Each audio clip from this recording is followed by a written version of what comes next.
Udah? Udah. Jadi hari ini aku lagi datang sebagai pembicara ke event yang dibuat oleh Her World Indonesia.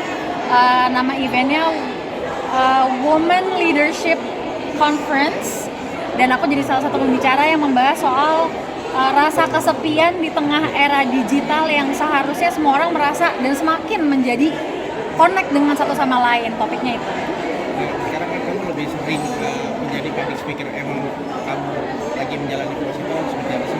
Memang dari dulu aku suka sharing segala sesuatu yang menginspirasi, yang empowering, yang membuka mata buat orang lain dan menyentuh hati orang lain. Kalau topiknya berhubungan dengan memang topik yang pernah aku sendiri punya experience di situ dan aku juga punya pengetahuan di situ, aku pasti akan mau mensupport acara itu. Belajar dari mana sih? Belajarnya, aku terinspirasi oleh banyak sekali kayak personal growth guru yang aku tonton dari tahun 2009. Terus aku punya cita-cita kayak gue pengen nambah cita-cita deh gitu. Pengen jadi pembicara inspirasional.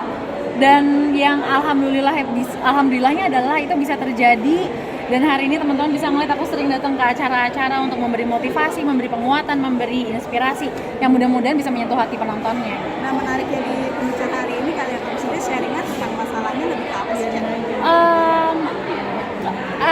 Bagaimana mengatasi rasa kesepian. Contohnya tadi ada salah satu seorang penanya yang dia bilang, kok aku ngerasa walaupun seperti di acara seperti ini lagi rame, banyak teman-teman, tapi kok aku nggak bisa menyangkal penuhnya rasa lonely dalam diri dia. Terus dia sampai nangis, aku ajak dia naik on stage. Terus udah gitu aku kasih dia salah satu teknik untuk feel better, untuk healing dirinya sendiri, dan itu bener-bener dia berterima kasih banget. Dan itu yang bikin aku kayak nagih gitu loh dengan profesi ini, karena orang tuh aku lihat langsung impactnya ke orang-orang yang merasakan sharing aku itu gitu. Dan kamu lebih ke pengalaman hidup kamu untuk sharing berbagai. Betul, aku bangga banget dan bersyukur banget punya pengalaman hidup yang banyak yang gak enaknya. Karena itu yang membuat aku jadi bisa menggali pembelajaran yang ada dan berbagi pembelajaran itu ke orang lain, dan aku menjadikan profesi aku sebagai selebriti menjadi sarana untuk nunjukin ke orang bahwa oh, this is how to be a human gitu loh, bukannya untuk menunjukkan kesempurnaan, tapi di tengah-tengah adanya prestasi, ada kesuksesan, ada pencapaian, tapi ada juga kejatuhan, dan itu bagian-bagian normal dari hidup, asalkan kita bisa melihat gimana bangkit lagi dan jadi orang yang bermanfaat buat orang lain. Tapi kan tidak mudah nih Kak. Sendiri apa sih setelah hadir di banyak acara untuk kesehatan mental dan segala macam, manfaat yang kamu rasakan sendiri apa?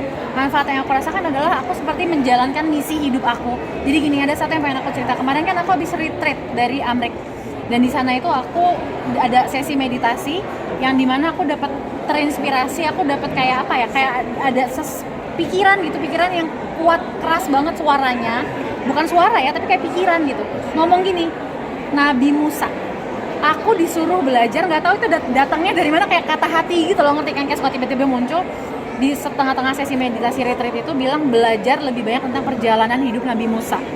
Lalu aku baca dan banyak banget yang bisa diambil sebetulnya, tapi yang aku rasa kenapa message itu muncul buat aku, Moses gitu, Nabi Musa, karena Nabi Musa dilahirkan oleh kedua orang tua yang dalam situasinya tuh nggak bisa mengasuh dia.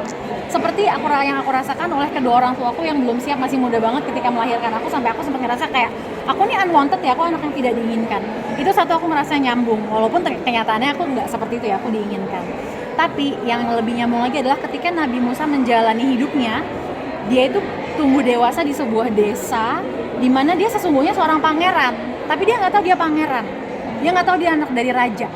Lalu dia suatu hari dia frustrasi, dia memutuskan untuk menjauh dari desa tempat dia tinggal, dia pergi jauh berkelana, cari ilmu, refleksi diri, kontemplasi. Lalu dia akhirnya memutuskan untuk kembali ke homelandnya dia, ke rumah kampungnya dia dengan orang-orangnya dia, dan dia memutuskan untuk menyelamatkan orang-orang itu dari jajahannya Firaun. Bener kan ceritanya gitu. Nah, kenapa aku ambil bagian yang itu? Karena itu yang aku rasakan gitu. Aku suka banget kan, teman-teman mungkin tahu. Aku suka KLE, aku suka ke Amrik gitu tiap tahun, dan aku sempat juga punya pemikiran pengen pindah atau go internasional, punya karir di sana, tapi aku memutuskan kayak enggak. Setelah aku dapat pencerahan belajar tentang Nabi Musa, aku memutuskan enggak, aku mau tetap berkarya di Indonesia.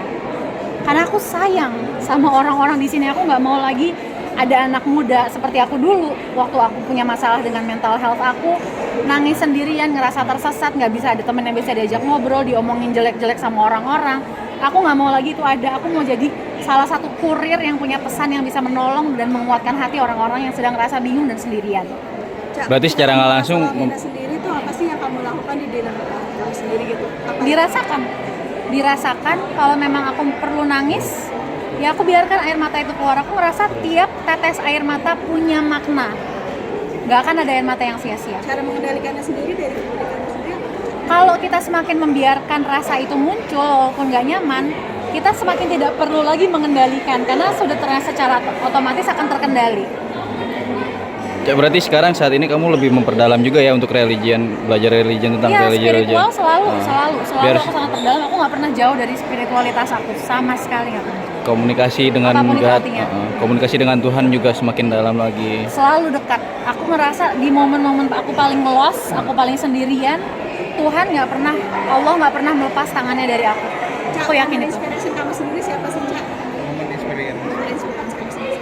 Sienna, Kenapa Sienna kalau gitu? dia itu anak yang luar biasa. Akan ada banyak surprise dari Sienna yang aku lihat dan mungkin teman-teman juga akan lihat ya di masa depan dengan kecerdasan dia, kebaikan hati dia, kemurnian hati dia. Di umur yang masih dibilang masih sangat Satu muda. pertanyaan lagi boleh ya? Ya. Sangat Oke. muda gitu, kenapa kamu sangat terinspirasi dengan dia gitu? Dan hal positif apa yang paling kamu ambil di sini? Sienna, aku percaya punya jalan hidup yang luar biasa. Sampai aku kadang merasa walaupun aku ibunya yang melahirkan dan mengandung dia, aku nggak punya andil untuk mengatur, mengontrol hidupnya dia. Karena siapa yang jaga Sienna adalah Allah, bukan aku gitu. Kalau misalnya dia punya jalan atau pilihan yang berbeda dengan yang aku inginkan atau dengan pilihan aku nggak punya hak untuk mengatur. Karena Sienna itu individu sendiri. Dan aku percaya dia punya tujuan kenapa dia lahir ke dunia itu luar biasa. Artinya kamu mempercayakan semua ke anak ya? Sambil mendidik tapi mempercayakan juga dengan sangat besar sekali kepercayaannya. Dan salah satu kamu tak bisa bertahan sampai sekarang, salah satu hidup kuatnya adalah Support Sienna. sistemnya adalah dari Iya dong, Sienna. Sienna. Oke, makasih. Terima kasih, Kak. Makasih ya, Kak.